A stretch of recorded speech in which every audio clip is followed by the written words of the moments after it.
Buenos días. Hoy 19 de abril de 2017, siendo las 9:30, damos inicio a la sesión pública ordinaria número 15 del Pleno del Tribunal de lo Contencioso Administrativo del Estado de Guanajuato.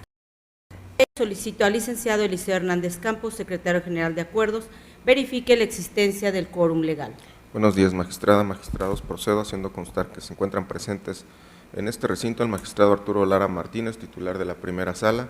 Nos acompaña el magistrado Vicente de Jesús Esqueda Méndez, titular de la segunda sala, quienes con su presencia, magistrada presidenta, integran quórum suficiente para sesionar válidamente en términos de lo previsto por el artículo 10 del Reglamento Interior del Tribunal de lo Contencioso Administrativo del Estado de Guanajuato.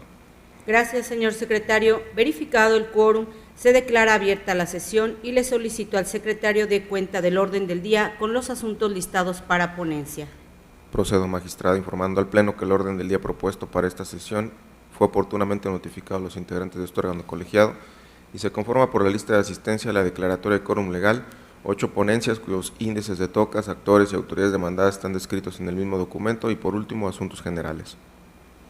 Atendiendo al orden del día, pongo a su consideración el mismo.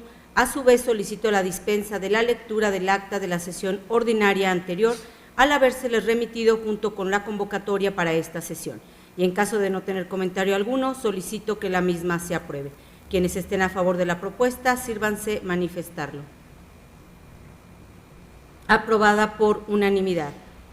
Iniciando con el listado de las ponencias, se concede el uso de la voz al magistrado Arturo Lara Martínez, titular de la primera sala, para el desahogo del tercer punto del orden del día. Gracias. Buenos días, presidenta. Buenos días, magistrado, señor secretario. El punto tercero del orden del día corresponde al toca 77/17, relativo al recurso de reclamación interpuesto por el autorizado del secretario de Seguridad Pública del Estado de Guanajuato, parte demandada, en contra de la sentencia emitida el 25 de enero de 2017, dictada por el magistrado de la Cuarta Sala dentro del proceso administrativo 112/4 sala/16. Como antecedentes de la litis, se pueden destacar los siguientes. El 20 de enero de 2015, un ciudadano promovió demanda de nulidad en contra del oficio de cese de sus funciones como jefe de unidad adscrito a la Dirección General de las Fuerzas de Seguridad Pública del Estado de Guanajuato. El proceso se turnó a la cuarta sala de este tribunal. Por medio de sentencia emitida el 25 de enero de 2017, se decretó la nulidad del cese impugnado. Y conforme con lo anterior, las autoridades demandadas interpusieron recurso de reclamación en contra de la sentencia emitida por el magistrado de la cuarta sala, argumentando que el tribunal es incompetente para abordar el estudio de la litis. El agravio, donde la parte recurrente expone que este tribunal es incompetente para pronunciarse sobre la litis planteada, a criterio de esta ponencia es infundado, porque la instancia en donde se ha de discernir sobre la legalidad de la resolución o acto lesivo a los integrantes de los cuerpos de seguridad es ante este Tribunal de lo Contencioso Administrativo, ya que por interpretación jurisprudencial no corresponde a los tribunales laborales el conocimiento de tales aspectos, ni como resolución principal, secundaria e independiente, motivo por los cuales este tribunal resulta competente para declarar la nulidad, así como para proveer respecto del reconocimiento del derecho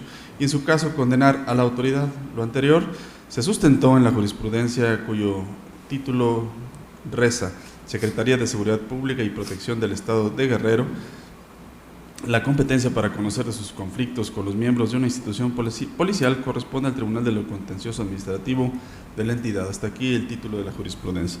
Contrario a lo que argumenta la parte recurrente, la parte actora del proceso de origen sí aportó elementos de convicción que lo acreditan como miembro de los cuerpos de seguridad pública, y por ello los problemas derivados de su relación, en este caso administrativa, serán competencia de este tribunal. A continuación se enlistan los elementos de convicción que aportó el actor a este tribunal.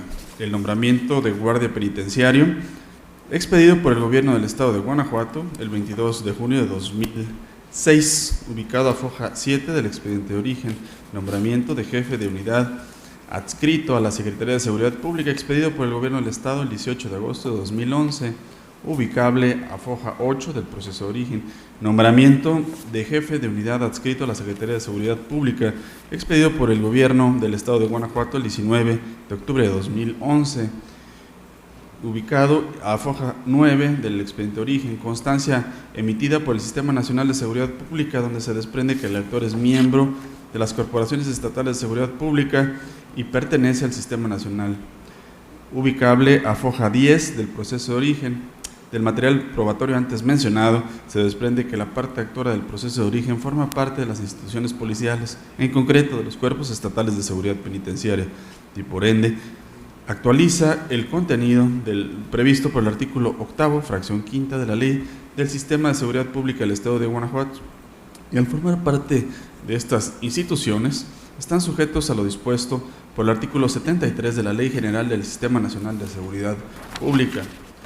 No es óbice para lo anterior el que la parte demandada argumente que el oficio DGFSP-DG-6570-2014 se demuestra que el actor dejó de formar parte de algún cuerpo policial e iniciaba sus actividades administrativas, ya que el documento mencionado únicamente refiere que la parte actora ha dejado de formar parte de una comisión y que debe de reportarse con su comandante. Sin embargo, en ningún momento se menciona que el actor ahora desempeñará funciones administrativas y no actividades inherentes a la función policial. Además de lo anterior, la autoridad demandada sí estaba en posibilidades de ofrecer el nuevo nombramiento en donde se detallen las funciones que desempeñaba la parte actora y de donde se desprendiera que ya no pertenece al Sistema Nacional de Seguridad Pública, y al no hacerlo, las documentales que ofrece la parte demandante en el juicio de origen y de donde acredita que pertenece a la carrera policial, no se ven desvirtuadas. En el orden de ideas precisado se propone a este Pleno confirmar la sentencia emitida por el ACUO. Señores magistrados, está a su consideración el toca 77/17. Si están de acuerdo con el sentido que se propone, exprésenlo levantando la mano. Aprobado por unanimidad. Continuando con el desahogo del cuarto punto del orden del día, se concede nuevamente el uso de la voz al magistrado Arturo Lara. Gracias, Presidenta. El punto cuarto del orden del día corresponde al toca 82/17, relativo al recurso de reclamación interpuesto por la autoridad demandada en contra de la sentencia de fecha 30 de enero de 2017, dictada por la magistrada de la tercera sala en el proceso administrativo 244, tercera sala, 16. Como antecedentes de la litis podemos destacar los siguientes. El 4 de febrero de 2016, un ciudadano presentó demanda de nulidad ante este tribunal en contra de una boleta de infracción. El proceso fue turnado a la tercera sala de este tribunal el día 30 de enero de 2017.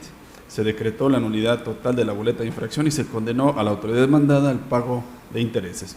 Inconforme con esta determinación, la parte demandada interpuso recurso de reclamación en contra de la sentencia dictada por la magistrada de la tercera sala, argumentando que no se le debió haber condenado al pago de intereses. El agravio, donde el recurrente expone que no se le debió haber condenado al pago de intereses, a criterio de esta ponencia es infundado en atención a las siguientes consideraciones. Los artículos 52 y 53 de la Ley de Hacienda para los municipios del Estado de Guanajuato se encuentran relacionados, ya que ambos versan sobre la devolución del pago de lo indebido y sobre los intereses que se generan en virtud de este supuesto. Del numeral 52, y con apoyo en lo previsto por el artículo 6º del Código Fiscal para el Estado de Guanajuato, se puede desprender que el pago de lo indebido ocurre cuando se actualiza cualquiera de los siguientes supuestos. A. Cuando el ciudadano acude espontáneamente ante la autoridad y realiza el pago de alguna contribución, pero se excede de la cantidad adeudada. B. Cuando el ciudadano acude voluntariamente ante la autoridad y paga una contribución que en realidad no debía. Y C. Cuando el ciudadano acude ante la autoridad a pagar un crédito fiscal que se le ha determinado en un acto de autoridad. Ante estos escenarios, el contribuyente puede asumir las posturas siguientes conforme al artículo 53. 1. Acudir a la sede administrativa y solicitar la devolución de lo que considera que ha sido pagado de manera indebida. O 2. Demandar ante la instancia jurisdiccional la nulidad del acto de autoridad que contiene la determinación del crédito fiscal que considera ilegal. En el caso 1, si la autoridad no paga en el plazo de 2 meses contados a partir de que solicitó la devolución de lo indebidamente pagado, se verá conminada a pagar intereses mismos que se computarán a partir de que se vencieron los 2 meses acorde a lo dispuesto por el artículo 53 de la Ley de Hacienda para los municipios de Guanajuato. En el caso 2, si el ciudadano demandó el acto administrativo ante autoridad judicial y se resuelve la ilegalidad del mismo, en ese momento nace su prerrogativa a obtener la devolución. Sin embargo, el cómputo de los intereses se empezará a partir de que realizó el pago, ya que el contribuyente se desprendió de parte de su patrimonio, culminando por un acto ilegal de autoridad. Por lo tanto, no debe estar obligado a sufrir detrimento alguno. Lo anterior es así porque el primer supuesto, el pago espontáneo, sugiere que existió un hierro o confusión por parte del contribuyente y por ende no es dable que se generen intereses a su favor con antelación. Sin embargo, en el segundo caso, el hierro o confusión radica en la autoridad que conminó al ciudadano a realizar un pago al cual no estaba obligado. En este segundo supuesto, el que tuvo lugar en el proceso de origen, luego entonces, y contrario a lo que esgrime la parte recurrente, el particular tiene derecho a recibir el pago de intereses, pues se trata de una cantidad de dinero que indebidamente salió de su patrimonio para resarcir el valor o utilidad de ese dinero que le pudo haber generado. Se actualiza lo señalado por el artículo 53 de la Ley de Hacienda para los municipios de Guanajuato. En el segundo párrafo, pago de intereses computado a partir de que se efectuó el pago. En virtud de lo anterior, se propone a este Pleno confirmar la sentencia recurrida. Señores magistrados, ha sido expuesta la resolución del TOCA 82/17. Si están de acuerdo con el sentido que se propone, sírvanse manifestarlo. Aprobada por unanimidad. Se concede ahora el uso de la voz al magistrado Vicente de Jesús Esqueda Méndez, titular de la segunda sala, para el desahogo del quinto punto del orden del día. Gracias, señora presidenta. Buenos días. Buenos días, compañero magistrado, señor secretario. Antes de dar inicio a la lectura del proyecto, quisiera pedir por su conducto la autorización de este Pleno para poder discutir de manera conjunta el TOCA 515 y 516, ambos del año 2016, en virtud de la similitud que guardan en relación a los argumentos, agravios y sobre todo a la resolución origen de estos dos recursos. Magistrados, está a su consideración la propuesta del magistrado Esqueda Méndez para exponer de manera conjunta las resoluciones de los TOCAS 515 y 516, ambos del 2016, dándose su votación de manera individual. Si están de acuerdo con esta propuesta, sírvanse manifestarlo. Aprobada por unanimidad. Magistrado Vicente de Jesús Esqueda Méndez, tiene usted el uso de la voz. Muchas gracias, señora presidenta. El TOCA 515/16 y 516/16, ambos recursos de reclamación fueron interpuestos por autoridades demandadas en contra de la sentencia dictada en el proceso administrativo 14/16, dictado por la magistrada de la tercera sala de este tribunal.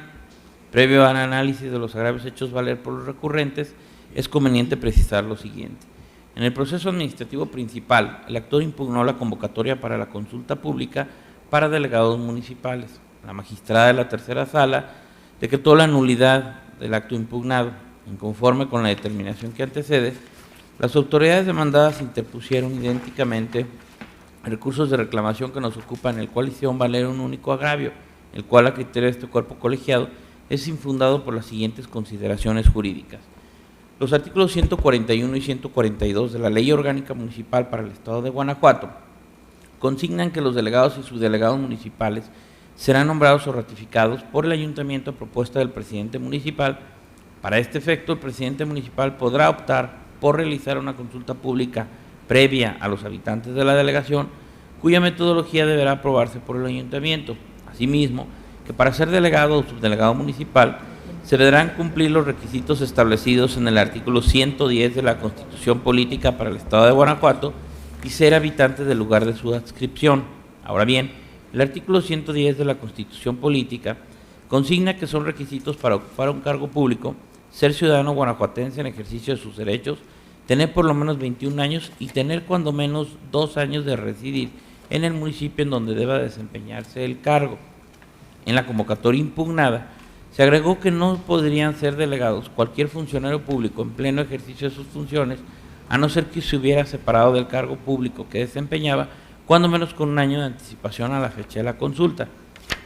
En el dictamen de recepción de documentos, levantada con motivo de la citada convocatoria, se señaló a la hora actor como rechazado, precisando en observaciones que se configuraba la causal de la base cuarta, fracción segunda de la convocatoria, relativa a la separación del cargo público que desempeñaba cuando menos con un año de anticipación a la fecha de la consulta. En este contexto, tenemos que la convocatoria impugnada excede la facultad prevista en los artículos 141 y 142 de la Ley Orgánica Municipal para el Estado de Guanajuato, ya que estos artículos no facultan al ayuntamiento para establecer requisitos para ser delegado y subdelegado, sino que simplemente lo faculta para establecer la metodología de la consulta pública. Es de resaltarse que establecer requisitos para ser delegado y subdelegado no previstos en las disposiciones legales transgrede el artículo 35, fracción cuarta de la Constitución Política de los Estados Unidos Mexicanos, que señala que es derecho de los ciudadanos, entre otros, poder ser nombrado para cualquier empleo o comisión del servicio público, teniendo las calidades que establezca la ley. Dentro de este marco constitucional, tenemos que los requisitos establecidos en la convocatoria impugnada son contrarios al artículo constitucional en comento, ya que dicha convocatoria no es una ley, dado que no emana de un órgano legislativo, sino que simplemente es un acto administrativo, de hilo infundado del agravio objeto de estudio, lo cual implica que la sentencia recurrida se ajusta a derecho. Así las cosas, ante lo infundado del agravio único, se propone confirmar la resolución que se revisa. Señores magistrados, primeramente está a su consideración la resolución del TOCA 515/16. Si están de acuerdo con el sentido que se propone, sírvanse manifestarlo. Aprobada por unanimidad. De igual forma, está a su consideración la resolución del TOCA 516/16. Si están de acuerdo con el sentido que se ha propuesto, sírvanse manifestarlo. Aprobada por unanimidad. Para el desahogo del séptimo punto del orden del día, tiene nuevamente el uso de la voz el magistrado Vicente Esqueda. Muchas gracias. El TOCA 76/17 es relativo al recurso de reclamación interpuesto por la autoridad demandada en contra de la sentencia dictada en el proceso 433/16 por la magistrada de la tercera sala. Previo al análisis de los agravios hechos valer, es conveniente precisar lo siguiente. En el proceso administrativo principal, la actora impugnó un acta de infracción. Seguido el proceso en todos sus trámites, la magistrada de la tercera sala decretó la nulidad total del acto impugnado. Inconforme con la determinación que antecede, la autoridad demandada interpuso recurso de reclamación que nos ocupa, en donde hizo valer dos agravios. El agravio primero, a juicio de este tribunal, es infundado por las siguientes razones. El hecho de que en el recuadro del lugar del acto impugnado se consignara Boulevard Lázaro Cárdenas, esquina con Calzada de los Chinacos, no es suficiente para tenerlo por fundado y motivado debidamente. Esto en atención a que el artículo 174, fracción tercera del Reglamento de Tránsito de la Ley de Tránsito y Transporte del Estado, que prevé la facultad de la autoridad para realizar la detención del vehículo y solicitar la documentación, y que fue invocado en el agravio objeto de estudio, no fue consignado en el acto impugnado, lo cual implica que no quedó debidamente fundada la competencia de la autoridad responsable, dado que para que el acto de autoridad quede debidamente fundado y motivado, deben citarse los cuerpos legales y preceptos que otorgan competencia o facultades a las autoridades para emitir el acto en agravio del gobernado. El agravio segundo, a criterio de este cuerpo colegiado, es infundado por las siguientes razones.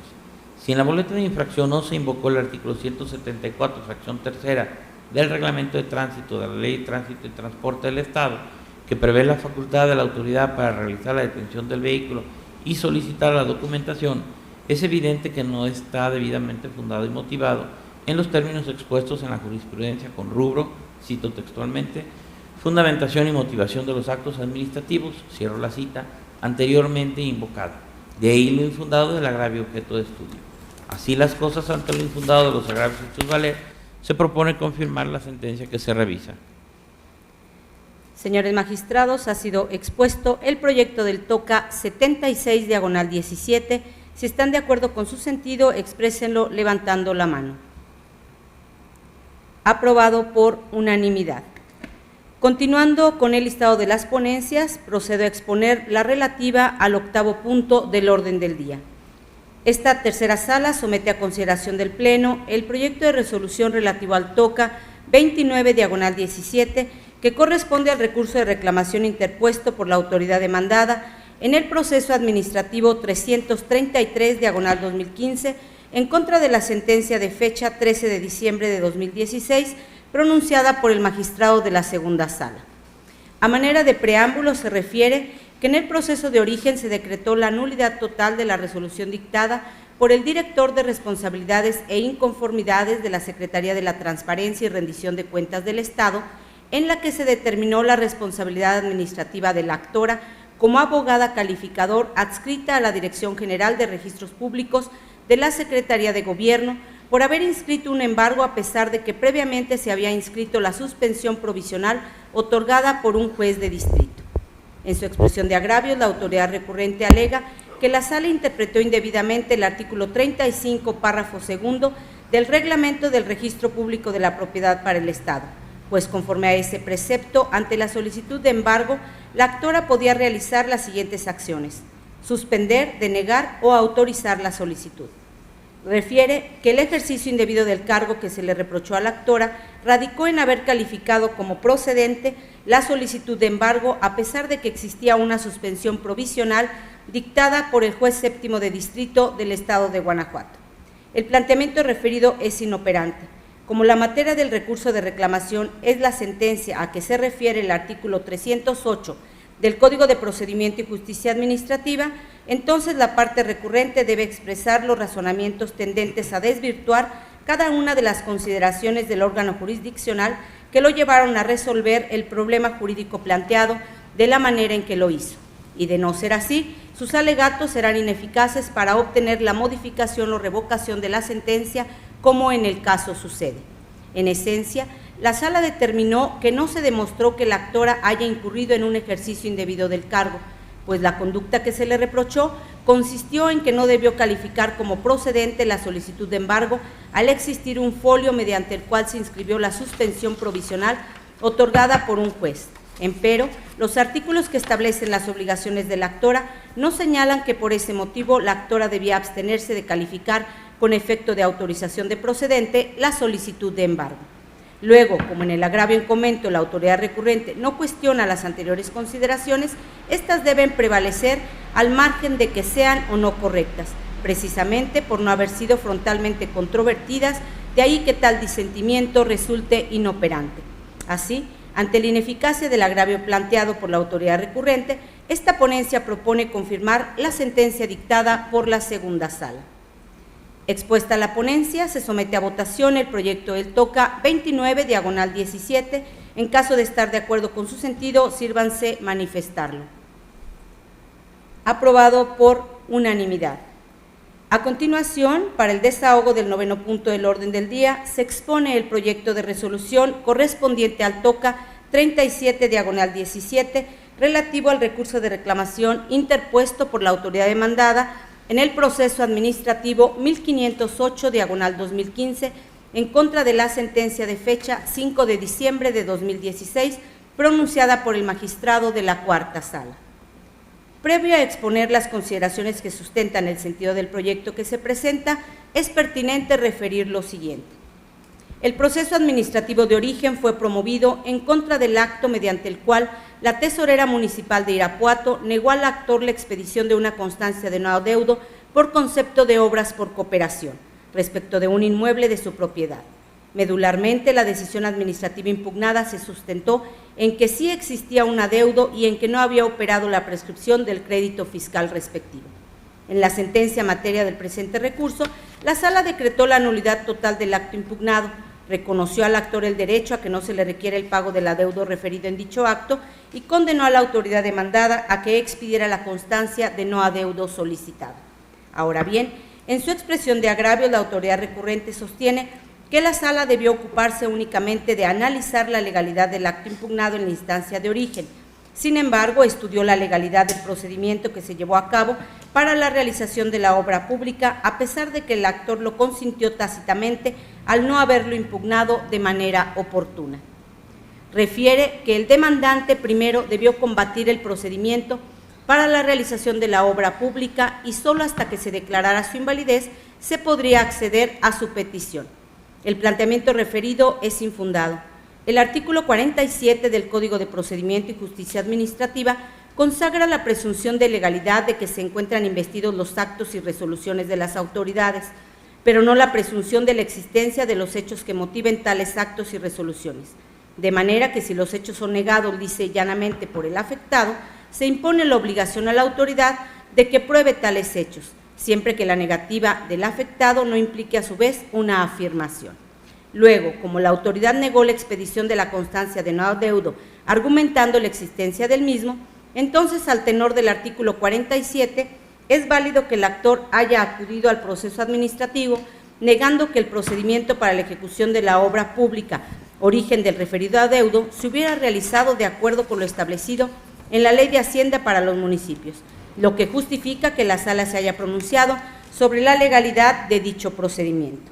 Así, ante la negativa lisa y llana del actor en relación a que el procedimiento en cuestión se hubiera efectuado conforme a derecho, evidentemente correspondía a la autoridad demandada demostrar lo contrario, lo que en la especie no sucedió, pues como se apuntó en la sentencia recurrida, la autoridad no exhibió las constancias que evidenciaran que la convocatoria establecida en el artículo 236 de la citada ley se hubiera publicado en los estrados de las dependencias públicas del municipio de Irapuato. Además, tampoco puede considerarse que el demandante consintió tácitamente el procedimiento, pues no existe constancia en el expediente de que con anterioridad a la promoción del proceso administrativo de origen hubiera tenido conocimiento de la determinación en cantidad líquida del crédito fiscal por concepto de contribución por ejecución de obra pública. Habida cuenta lo anterior y considerando que en términos de los artículos 23, 43, 44 y 45 de la Ley de Hacienda para los municipios, la obligación fiscal nace cuando se actualizan los supuestos jurídicos o de hechos previstos en las leyes fiscales, y en el momento en que esa obligación se determina en cantidad líquida, se convierte en crédito fiscal. Es inconcuso que no se demostró la existencia de la obligación del actor al pago de la contribución especial, porque la autoridad demandada no acreditó que el procedimiento para la ejecución de la obra pública, origen del adeudo, se llevó a cabo conforme a lo previsto en la citada ley, y por ende no existe justificación para que la autoridad haya negado la constancia de no adeudo solicitada. Por tanto, ante la ineficacia del agravio planteado por la autoridad recurrente, esta ponencia propone confirmar la sentencia dictada por la cuarta sala. Magistrados, expuesta la ponencia, se somete a votación el proyecto del TOCA 37/17. En caso de estar de acuerdo con su sentido, exprésenlo levantando la mano. Aprobado por unanimidad. Finalmente, procedo a exponer para el desahogo del 10º punto del orden del día el proyecto de resolución del TOCA 68/17, correspondiente al recurso de reclamación interpuesto por la parte demandada en el proceso administrativo 949/2016 en contra de la sentencia de fecha 18 de enero de 2017 pronunciada por el magistrado de la segunda sala. Con el propósito de contextualizar el asunto planteado, es conveniente señalar lo siguiente. El proceso administrativo de origen fue promovido en contra de la afectación al predio de la actora que se determinó en la constancia de alineamiento y número oficial expedida por el director de Planeación Urbana y Protección Ambiental del municipio de Guanajuato. Al dictar la sentencia ahora recurrida, la sala decretó la nulidad del acto impugnado ante la incompetencia de la autoridad que lo emitió para efecto de que la solicitud de la actora fuera remitida a la autoridad competente. En su expresión de agravios, la parte recurrente sostiene que la sala no realizó un estudio exhaustivo del asunto, ya que constituye un hecho público y notorio que la Dirección General de Desarrollo Urbano y Planeación Estratégica cambió su nombre a Dirección General de Desarrollo Urbano y Protección Ambiental. Asevera que lo anterior no vulnera ningún derecho de la actora porque su solicitud fue atendida y además reconoció la competencia de la Dirección General de Desarrollo Urbano y Protección Ambiental al haber planteado su solicitud ante esa dependencia. También señala que no se interpretó correctamente lo previsto en el artículo 32 del Reglamento de Zonificación, Uso y Destino del Suelo del municipio de Guanajuato, pues conforme a dicho precepto, la Dirección General de Desarrollo Urbano Municipal es la autoridad competente, lo cual se reitera en el artículo 9, fracción 12ª, letra A del mismo reglamento. Por último, la autoridad recurrente sostiene que, conforme al principio de legalidad, el ayuntamiento no puede atender la solicitud de la actora. De ahí que lo congruente haya sido que la resolviera la Dirección de Planeación Urbana y Protección Ambiental. Los planteamientos referidos son infundados. De acuerdo al principio de legalidad que emerge del artículo 16 de la Constitución Federal, las autoridades del poder público solo están facultadas para hacer lo que la ley expresamente les permite, a efecto de dar seguridad jurídica a los gobernados. Así, en materia administrativa, la competencia es entendida como el complejo de facultades, obligaciones y poderes atribuidos por el derecho positivo a un determinado órgano administrativo. De ahí que la competencia sea irrenunciable e improrrogable. Sobre tales premisas se concluye que ante la falta de una norma jurídica que expresamente establezca la existencia de la Dirección de Planeación Urbana y Protección Ambiental, el cambio de denominación de la Dirección General de Desarrollo Urbano y Planeación Estratégica a Dirección General de Desarrollo Urbano y Protección Ambiental no es causa eficiente para considerar que aquella autoridad sea la competente para emitir la constancia de alineamiento y número oficial mediante la cual se estableció la limitación a la propiedad de la actora. Derivado de lo anterior, tampoco es posible admitir que la facultad prevista en el artículo 32, fracción segunda, del Reglamento de Zonificación, Uso y Destino del Suelo del municipio de Guanajuato, expedición de licencias de alineamiento y número oficial, pueda ser ejercida por la Dirección de Planeación Urbana y Protección Ambiental, pues además de que esta autoridad es jurídicamente inexistente, el referido artículo 32 señala que esa atribución corresponde a la Dirección General de Desarrollo Urbano Municipal.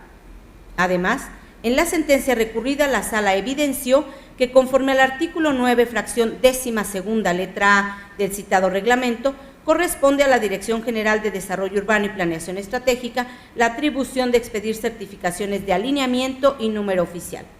En contraste, como bien se puntualizó en la sentencia en materia del presente recurso, dentro de las atribuciones del ayuntamiento se encuentra la de aprobar la apertura o ampliación de las vías públicas y decretar la nomenclatura de calles, plazas y jardines públicos, así como el alineamiento y número oficial de avenidas y calles, prevista en el artículo 76, fracción segunda, inciso C, de la Ley Orgánica Municipal. De modo que, en caso de que existiera algún impedimento para remitir la solicitud de la actora a la autoridad competente en términos del artículo 9, fracción 12ª, letra A del Reglamento de Zonificación, Uso y Destino del Suelo del municipio de Guanajuato, lo correcto sea canalizarla al ayuntamiento. Por tanto, ante la ineficacia de los agravios planteados por la parte recurrente, lo procedente es confirmar la sentencia dictada por la segunda sala. Señores magistrados, está a su consideración el proyecto del TOCA 68, diagonal 17, y en caso de estar de acuerdo con su sentido, sírvanse manifestarlo. Aprobado por unanimidad. Siguiendo con el orden del día, le pido al señor secretario de cuenta con los asuntos generales. Gracias, magistrada. Procedo. Como único asunto general, se da cuenta al Pleno que con fecha 6 de abril del año en curso fueron recibidas en la Secretaría General de Acuerdos para efectos de opinión jurídica las siguientes iniciativas. Iniciativa para reformar el artículo 62 de la Ley para el Ejercicio y Control de los Recursos Públicos para el Estado y los municipios de Guanajuato, suscrita por el diputado Santiago García López, integrante del Grupo Parlamentario del Partido Revolucionario Institucional. Iniciativa de reformas, ediciones a la Ley para el Ejercicio y Control de los Recursos Públicos para el Estado y los municipios de Guanajuato, suscrita por las diputadas Arcelia María González González y María Guadalupe Vázquez Díaz, integrantes del Grupo Parlamentario del Partido Revolucionario Institucional. Iniciativa de ley mediante el cual se reforma el artículo 159 de la Ley de Contrataciones Públicas para el Estado de Guanajuato, suscrita por los diputados María Alejandra Torres Novoa, Isidro Basalva Lugo y Jesús Gerardo Silva Campos, integrantes del Grupo Parlamentario del Partido de la Revolución Democrática. Iniciativa de adición a los artículos 127 y 134 de la Ley de Contrataciones Públicas para el Estado de Guanajuato, suscrita por el diputado Alejandro Trejo Ávila, con la representación parlamentaria del Partido Nueva Alianza, y la iniciativa con proyecto de decreto que reforma la Constitución Política para el Estado de Guanajuato y la Ley Orgánica del Poder Judicial del Estado de Guanajuato, para establecer medios de control y confianza aplicables a los magistrados, jueces y consejeros del Poder Judicial del Estado de Guanajuato. Proponiéndose por parte de esta presidencia entregar una copia de dichas iniciativas a cada uno de los magistrados, a fin de que emitan sus comentarios y observaciones para posteriormente generar la propuesta de opinión jurídica y remitirla oportunamente al Congreso del Estado. Es cuanto, magistrada presidenta. Magistrados, ¿tienen algún comentario sobre el asunto que se ha expuesto? No habiendo comentario, los integrantes del Pleno nos damos por enterados. Asimismo, se le instruye, señor secretario, a entregar una copia a cada uno de los magistrados de las referidas iniciativas para la emisión oportuna de sus comentarios. No habiendo más asuntos generales que tratar y agotados los puntos listados en el orden del día, declaro cerrada la sesión ordinaria de Pleno número 15 del día de su fecha, siendo las 10:06. Gracias por su asistencia y participación, señores magistrados y señor secretario general. Que tengan todos ustedes un muy buen día. Gracias.